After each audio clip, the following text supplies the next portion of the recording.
देखिए, मैं आपके सामने अहमदुल कवायद के इस सफ़े की खूबी बताना चाहता हूँ। ये जो बच्ची मेरे पास बैठी है तकरीबन 4 पारे पढ़ के आई है पीछे से, कसूरे खौफ से।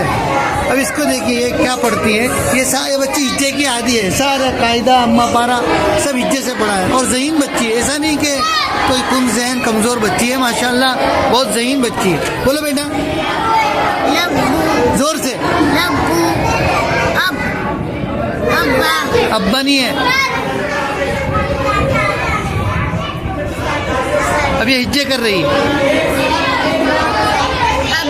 अब ये हिज्जे के नतीजे में सही किया जी। बोलो 2 शेर है। हाँ, हिज्जे तशदीद नहीं है। ये कायदे का बच्चा हमारे यहाँ अल्हम्दुलिल्लाह सही कर लेता है। अभी से ये बच्ची यहाँ बैठी है, छोटी सी बच्ची है। अभी ये पढ़ के बताएगी। बोल बेटा जोर से।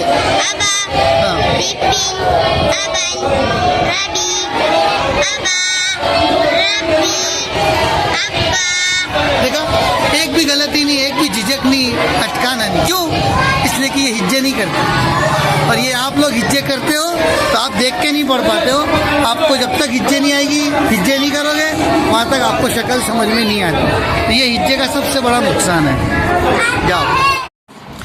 इतना ही नहीं, मैंने उस बच्ची को बहुत आसान सवाल ये सीन पूछा तो उसको भी वो बच्ची इस पढ़ रही थी। बार बार पूछने के बाद भी वो इस ही पढ़ रही थी।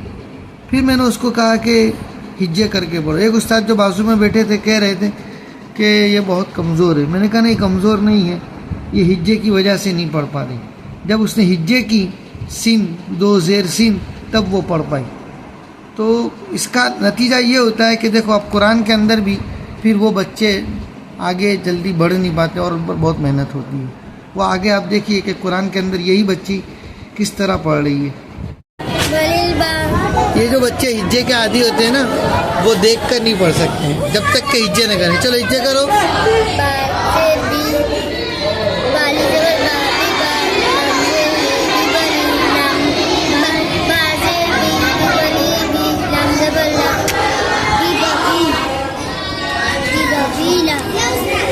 चल तुम करो।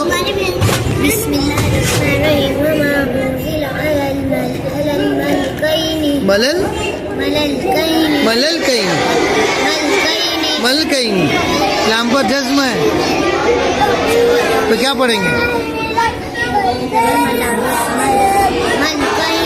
हाँ, ये हिज्जे करके उसने ठीक किया। जब तक हिज्जे नहीं करते वहाँ तक ठीक नहीं कर सकते। आगे क्या पढ़ा? मलकैनी के बाद बिबलीला। अच्छा चलो हिज्जे करो, हिज्जे करो।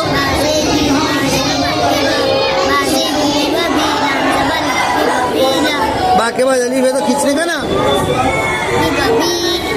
बीबा बीला नहीं, ये तो पढ़ के बता रहे तो ये पढ़ के बताए। ये क्या है?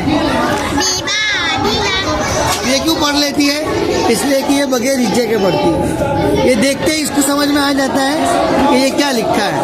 और तुम लोगों को देखकर समझ में, ये एक बहुत बड़ा नुकसान है हिज्जे का कि जब तक बच्चा हिज्जे नहीं करता वहाँ तक ठीक नहीं होता। और अगर अल्लाह ना करे हिज्जे से भी ठीक नहीं हुआ तो फिर वो बच्चे को बताए बगैर चारा नहीं।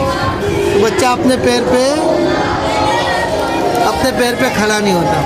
अच्छा, एक और गलत फहमी मैं दूर कर दूं। कितने असातिज़ा यूँ सोचते हैं कि अगर हिज्जे नहीं सिखाएंगे तो बच्चा गलती कैसे ठीक करेगा। अगर हिज्जे आती होगी तो वो गलती ठीक करेगा। तो ये तो वजह नहीं है, इसलिए कि बच्चे की गलती जाने की वजह ही हिज्जे। अगर हमने उसको हिज्जे नहीं कराई होती तो वो आँख से ठीक पढ़ ही लेता। तो ये तो ऐसा ही हो गया जैसे कि किसी को अगर गुटखे की आदत पड़ गई है और अगर थोड़े दिन तक गुटखा ना खाए तो उसको सर चकराने लगता है और फिर जब गुटखा दे दिया जाए तो उसका सर ठीक हो जाए। तो कोई आदमी यूँ कहे कि देखा गुटखे से सर चकराना बंद हो गया। ये तो ऐसा ही हो गया कि असल चकरा ही इसलिए रहा था कि वो गुटखा खाने का आदी है। तो यहाँ गलती जा ही रही है इसलिए कि वो बच्चा हिज्जे का आदी है।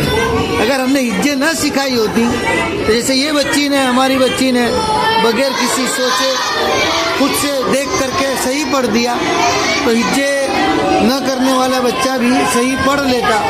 इसकी गलती इसीलिए जा रही है कि ये हिज्जे कर रही है।